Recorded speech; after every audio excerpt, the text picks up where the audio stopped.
말씀을 정리하도록 하겠습니다. 오늘 말씀은 창세기 43장 16절에서 34절인데 창세기 43장을 전체를 본문이라 생각하고 얘기하도록 하겠습니다.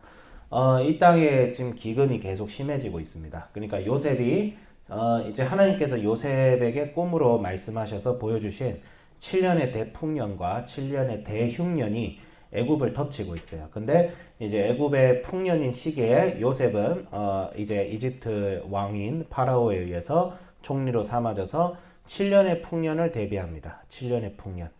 풍년을 대비하고 풍년에 있어서 곡식을 저장하고 그 곡식을 통해서 지금 흉년을 나고 있어요. 그래서 하나님께서 요셉을 통해서 하시는 일이 뭐예요? 일단은 하나님의 구속의 역사. 그 구속의 역사는 뭐예요? 예수님이 우리들의 구주이신 예수 그리스도께서 이스라엘의 역사와 아브라함의 언약과 이스라엘의 역사를 통하여 오시는 것.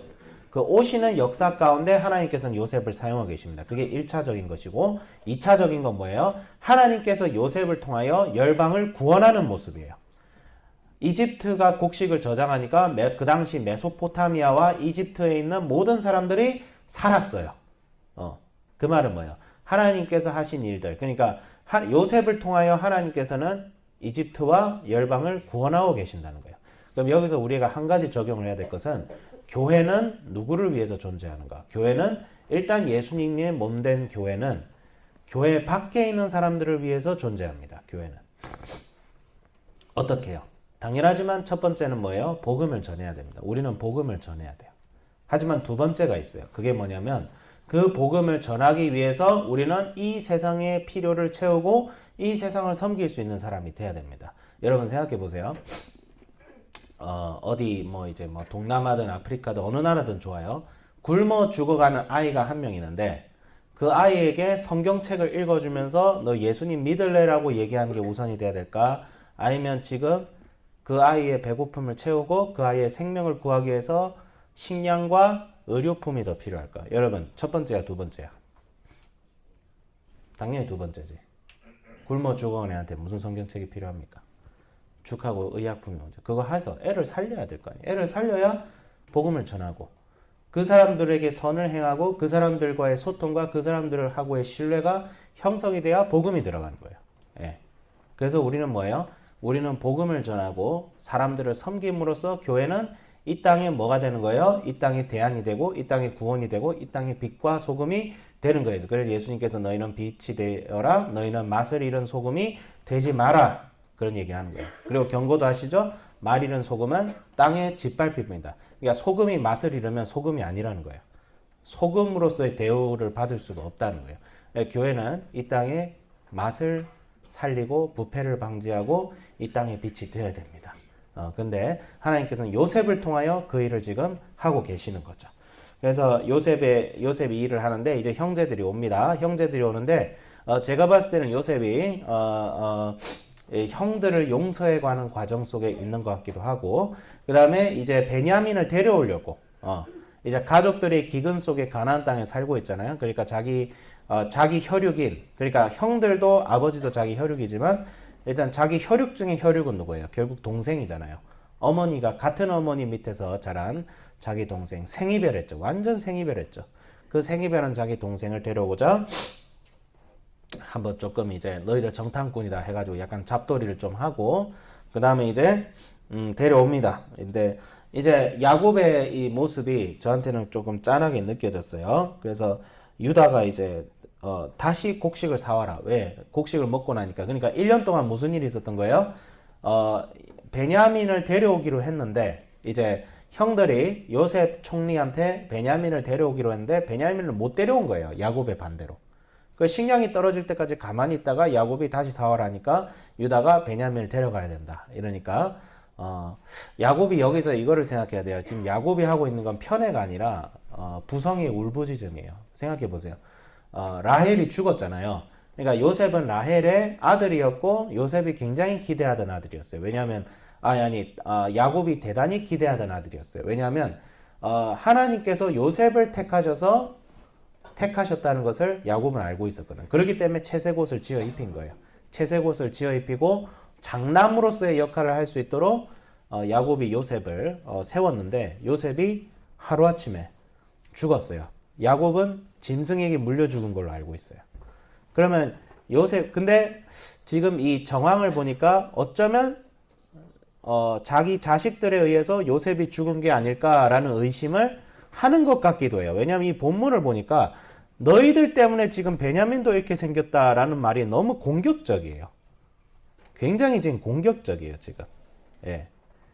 그러니까 지금 조금 긴장이 있어요. 이게 물론 성경에 나오는 얘기는 아니지만 굉장히 좀 긴장감이 있습니다. 긴장감이 있고, 그래서 유다하고 이제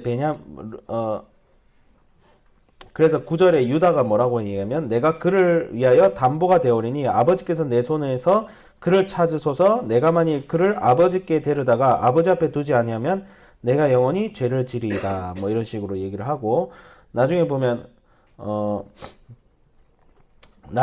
이제 자기 자식들을 그냥 내어줄 테니까 이제 야곱에게 만약에 제가 베냐민과 같이 돌아오지 않으면 제 자식들을 죽이세요라고 르우벤이 얘기하는 장면이 이전 장에 나와요. 근데 자기 손자를 죽이는 할아버지가 어디 있어요? 근데 왜 이렇게까지 얘기를 했을까? 조금 요셉이 이제 죽었다는 것을 알게 된 야곱과 그 아들들의 관계가 굉장히 서먹서먹해지지 않았을까라는 추측을 제가 좀 해봅니다. 근데 어쨌든 그런 상황 속에서 9절에서 이제 유다가 계속 이제 유다가 약간 장남 노릇을 해요. 그래서 유다가 계속 통촉을 하는 거예요. 우리 이대로 안 내려가면 우리가 베냐민 없이 내려가면 저 요셉이라는 총리가 저 총리가 우리를 가만히 두지 않을 거고 그럼 우리가 다 굶어 죽을 텐데 우리가 결단을 내려야 됩니다라고 하니까 야곱이 그제서야 결단을 내리죠. 베냐민을 같이 동행해서 이집트로 내려가게 하기로 합니다. 그런데 야곱이 그때 했던 결단은 부성애를 초월한 이제 하나님께 모든 것을 맡기겠다는 결단과 같았어요. 그래서 뭐라고 했어요? 14절에 전능하신 하나님께서 그 사람 앞에서 너희에게 은혜를 베푸사 그 사람으로 너희와 다른 형제와 베냐민을 돌려보내게 하시기를 원하노라. 내가 자식을 잃게 되면 이르리로다. 야, 이거는요 굉장히 힘든 거예요. 내 자식을 잃으면 잃었다. 그거는 뭐 이게 얼마나 힘들어요. 근데 성경의 제자도는 무엇을 요구하고 있어요? 네 자식까지도 미워하지 아니하면 뭐 자기 생명까지도 미워하지 아니하면 능히 나의 제자가 되지 못하고 물론 이 제자됨은 은혜로 되는 겁니다. 우리의 노력과 은혜로 노력으로 되는 건 아니지만 야곱의 모습 속에서 하나님의 섭리에 전적으로 그 주권을 드리는 야곱의 모습 속에 있어요. 그래서 하나님께서는 때로는 우리에게 고난을 주십니다. 십자가를 지게 하세요. 근데 그 십자가는 우리 인생의 주권이 누구에게 있느냐는 것을 보여주고자 하는 그런 고난이 있어요. 그랬을 때 우리가 하나님을 신뢰할 수 있다면 그래서 그분이 내 삶 속에서 하신 놀라운 일들을 기억할 수 있다면 우리가 하나님께 주권을 드릴 수 있는 하나님의 주권이 내 인생의 주권이 나에게 있지 않고 나의 계획과 나의 뜻에 있는 것이 아니라 주님께 있다는 것을 고백할 수 있는 그런 우리들이 되지 않을까 생각합니다. 그래서 16절에 그래서 이제 본문에 들어가면 이제 요셉이 이제 베냐민을 맞이하면서 베냐민을 보고 울죠. 베냐민을 보고 이제 뒤돌아서 울잖아요. 그 생각을 해봐요. 자기 형들 때문에 자기 가족들하고 17년 이상의 생이별을 당했으면 울만하죠. 예, 자기 아버지 살아 계십니까? 아버지 살아있다. 그리고 자기의 하나뿐인 동생, 똑같은 내가 잃은 어머니의 하나뿐인 동생을 보면 울게 돼 있죠. 인간적으로 울게 돼 있죠. 그러니까 요셉은 이미 알고 있었어요. 이게 하나님의 뜻이고 하나님께서 뜻하셔서 나를 이집트 땅에 보내셨다. 하지만 고통이 남죠. 고통이 남죠. 그럼 우리에게 주어진 교훈은 뭐예요? 우리는 예수님의 뜻에 따라 이 세상을 살아가는 자들입니다. 그래서 예수님의 뜻과 예수님의 기뻐하신 뜻을 성취가 우리의 삶을 통하여 일어날 것이고 그것이 우리에게 복이 되고 우리에게 풍요가 되고 우리에게 기쁨이 되고 화평이 되겠지만 다른 한면에 뭐가 있어요? 십자가가 있고요. 고통이 있고요. 죽음이 있습니다. 네. 그래서 목사님께서 항상 얘기하지만 대전의 신문이 내 얼굴에 반은 기쁨과 화평이요. 내 얼굴에 반은 뭐예요? 고통과 죽음이다. 애통이다. 네, 그게 있어요. 그래서 우리의 인생은 항상 양면적인 게 있다 생각해야 돼요. 하나님과 함께하는 삶에는 한면에는 고통이 있어요. 한면에는 어려움이 있고요. 한면에는 죽음이 있습니다. 근데 또 다른 한면에는 생명이 있고 기쁨이 있고 화평이 있어요. 그렇기 때문에 어떻게 하는 거예요? 두려워하지 말고 주님의 손을 잡고 나아가라. 왜? 어차피 이 세상 자체가 고통이고 고난이고 죽음이에요. 전쟁터입니다. 전쟁터에 살아가기 때문에 우리는 상처 없이 인생을 살아갈 수 없어요. 우리 학생들 생각해봐요. 우리가 지금 살아가는 세상이 여의도 어디 무슨 텔레토비 동산이에요? 아니잖아. 그렇죠? 여러분 텔레토비 동산에서 살아요 지금? 그게 아니라는 건 알잖아요. 여러분들이 부모님 때문에 지금 부모님이 여러분 대신해서 피를 흘리고 땀을 흘리고 있어요. 그런데 여러분들이 20대 이상 어른이 되면요 보호해 줄 사람 없습니다. 부모님이 여러분을 끝까지 보호해 줄 수가 없어요. 부모님은 내 자식을 그래도 최대한 보호해 줘야지 하겠지만 여러분이 20대 되면 알 거예요. 저도 20대 되니까 알겠더라고. 하나님의 손을 붙잡지 않으면 나는 이 인생에 홀로 살 수밖에 없는 존재구나 라는 것을 깨닫게 됩니다. 그때 여러분이 주님의 손을 잡아야 됩니다. 주님의 손을 잡아야 돼요. 그럼 우리의 근심이 사망을 위한 근심이 아니라 생명으로 향하는 근심이 될 것이고, 우리가 나아가는 수고가 향방 없는 수고가 되는 것이 아니라 생명을 살리고 변화를 일으키고 정말 이 세상 속에서 아름다운 일들을 주님과 함께 해나가는 수고가 될 거예요.